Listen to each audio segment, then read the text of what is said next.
আসসালামু আলাইকুম রহমতুল্লাহি ওয়া বারাকাতুহু। রাত প্রায় 2টা 45 মিনিট। আমার এখন আছি মসজিদে, মুজাম্মা আল হায়াত প্লাজা দাম্মাম। মসজিদে আছি নামাজ পড়ার জন্য, তাহাজ্জুদ নামাজ পড়বো ইনশাআল্লাহ। ফজর নামাজ পরে বাসায় ফিরবো। এটা হচ্ছে মুজাম্মা আল হায়াত প্লাজা। আপনারা সবাই তাহাজ্জুদের নামাজ পড়ুন, ফজরের নামাজ পড়ুন, 5 ওয়াক্ত নামাজ পড়ুন। নামাজ ছাড়া এই জীবনে কোনো গতি নাই ভাইয়েরা।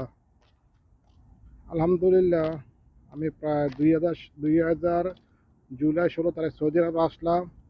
এসে মসজিদে নামাজ পড়ছি সবে প্রথম। কখনো আসি ইনশাল্লাহ, জানি না আর আল্লাহ কতদিন